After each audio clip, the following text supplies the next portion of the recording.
Hello and welcome to this micro lecture or micro teaching session. Today we are going to talk about decision making in Java, the programming language. Our learning objective is going to be to code a simple program that makes decisions. So by the end of this micro lecture, we will have written a program in Java that can make a certain type of decision.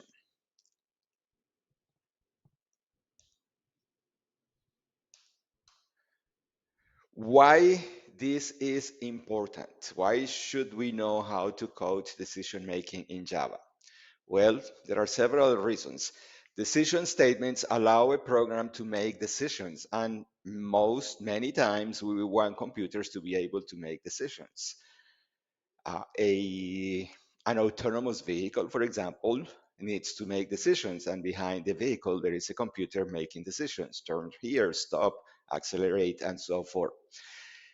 Decision statements enable the computer to control outcomes, so the computer can be used for control purposes, to control processes, for example.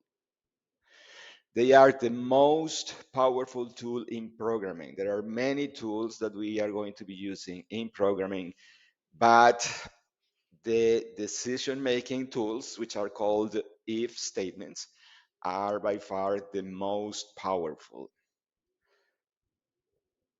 Artificial intelligence that has become prevalent today and everyone is talking about relies on decision statements. So let's approach this with a story. We are going to look at a story, and then based on that story, we are going to come up with a solution that will use Java code. So you are a teacher. So the teacher is our main character in the story. You grade assignments using the 0 to 100 scale. So when you grade an assignment for a student, you are going to assign a value between 0 and 100. However, when you submit final grades, these have to be converted to letters A, B, C, D, and F. So we want to write a program that converts the numeric grade into a letter. The solution is to write a Java program that will do exactly that. So this is a diagram that shows the logic that we need to implement in Java. So we have to the left grades that we are going to start at the top of the grading scale. So if a grade is greater than 90, we will assign a letter grade of A. If not, then we will go to the next level, which is 80. If the grade is greater than 80, we will assign a grade of B. If not, then we will go to the next level. If it is greater than 70, we assign C. If not, we'll go to the next lower level. Greater than 60, we assign a D. And finally, if it is not greater than 60, that means that it's lower than 60, we will assign a grade of F.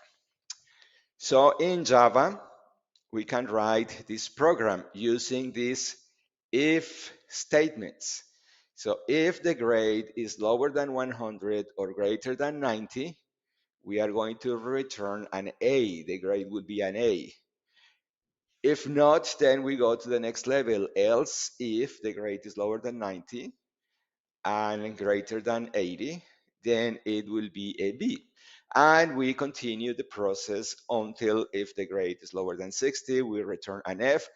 And if it is not within the range from 0 to 100, then we are going to return a message saying the grade is invalid. And this is the Java code that will solve or will accomplish our goal to convert a numeric grade into a letter grade. So what have we done, or what have we learned? We can build applications that make decisions in Java. This enables a computer to make decisions based on users' input. Also, it may be from input of other devices, not necessarily users. In Java and in most programming languages, we are going to use if statements, or they are also known as if-else statements, to code decision making. For example, we can write a program that assigns a letter grade based on a numeric average.